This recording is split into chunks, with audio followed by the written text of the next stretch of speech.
I find it both fascinating and kind of slightly eerie, but these are beautiful beautiful examples of what would be the final bed, the final resting place.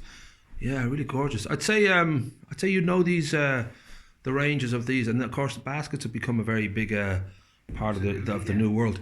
Now, the beautiful Mark, I was just talking to you earlier, which I love the fact that pretty much since you were a kid, you've sort of had a taste for this. We'll blame Eddie O'Sullivan. He would come to the house, a good old family friend, and you just liked, the fact that here he was an undertaker. The whole kind of idea that he was a gentleman, he dressed well, he had a good, kind of easy manner about him.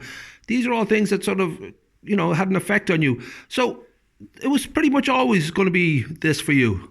From a young age, yeah, I used to have Eddie O'Sullivan's heart broke looking for his dog, tormenting him all the time, cycling up and down to him. And at a young age then, one day he rang me to see could I give him a hand, which I did. And it really went from there then. And see, I'm always thinking now, here's me, I was going to be a rock star, as you can tell by my looks and by my beautiful voice. Didn't work out exactly that way, but close enough. I'm just thinking, there's always that fear that when you finally get to go up on the stage and grab the mic, when you finally get to live the dream, I won't be half as good as you thought it was. But I get the impression, I get the idea with you, it was even better probably. No, it's a privilege to do what I do. Right. And I've always loved my job, and it's more than a job really, it's like a vocation, I suppose. Yeah. Well, you are dealing with, I was thinking about this earlier, it's bigger than pretty much any event in your life. I mean, obviously the birth of a child is a phenomenal thing. Getting married is a beautiful thing, but the final goodbye is a huge part of people's lives, and it is so important that in those moments people feel calm. They feel that they've got somebody who's taken them by the hand to let them basically deal with what they feel, as opposed to worrying about the detail. And that's a huge responsibility, I would imagine. It is, but like in Greystones and the surrounding areas where you get to know so many people, from talking to them over the years, they tell you what they want, or different things like that. So you get to know what people would like. They might tell you, joking, different things. So.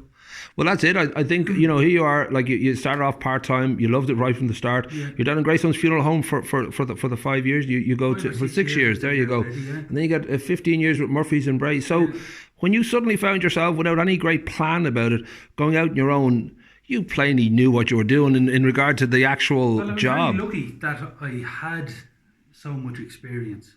As I say, so long in Greystones, I'd 5 or 6 years in Greystones, and then I moved in then to Bray, and I had great years in there, and I was very lucky that I was allowed to deal with so many people, and I was blessed there really. Then I finished up there after just under 15 years.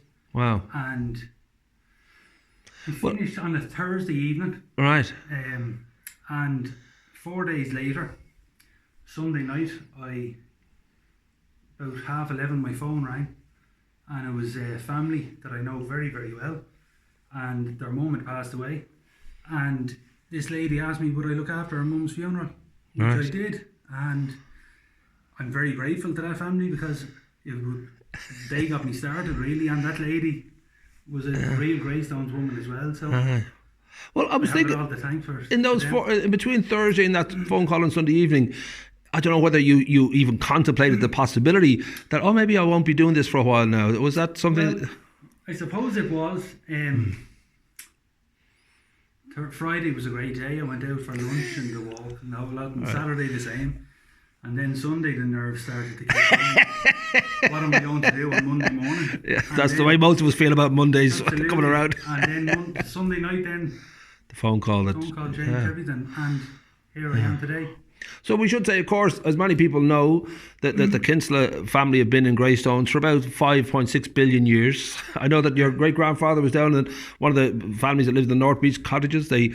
When they were destroyed in 1931, thereabouts with the storms, they were given a cottage up in Blackline, and that's where your grandmother now lives. My granny, Joanna, or Josie as some people call her. She's still living there, So that idea that you come from a family who was fishermen, going back, and then obviously for many decades you had the coal merchants. The idea that one of the Kinsellas had this skill and this passion and this love for a totally different profession. Was that a sort of a surprise to the rest of the family? I suppose it was. I think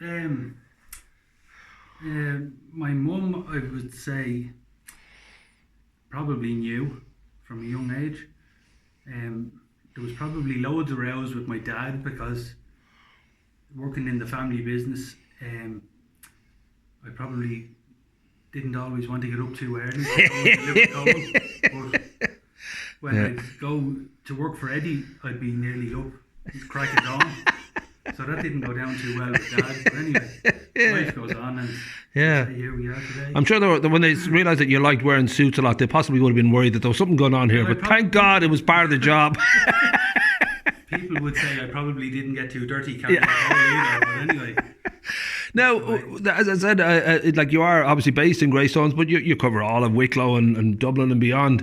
It is a kind of a profession where you will meet all sorts of people. You will meet, many of the people you, as you said, you would know, and you're part of the community with them. And then others you don't know. Yeah. People would recommend you to other people. Right. And that's got to be, such a kind of a, I guess it's, as I say, it's a compliment really that people trust you with this moment in their life. It's a sense of like, well, we've heard great things about you, and we want you to be part of this. And we all have our own faults and failures. I was trying to think about this. I've none. I can't think of any. Well, I suppose I have. After doing things that I shouldn't have done or whatever else. But anyway, It's, as I said earlier on, it's an honour. Yeah. When somebody would contact you to look after their loved one's funeral and to look after everything for those, and to make it a little bit easier, which I hope we do. Now, I was thinking of this before. When people get to a certain age, that hopefully they've got another 10 years, another 15 years. There's a time when we all know the end is near. Would you ever think of doing gift vouchers? I always thought it'd be a great present for somebody. If you got a gift voucher from a funeral home, like say you're 85 and you get a €50 voucher for a funeral home. I don't think some people would appreciate I could print them off for you. I think they would be. I'm sure you could.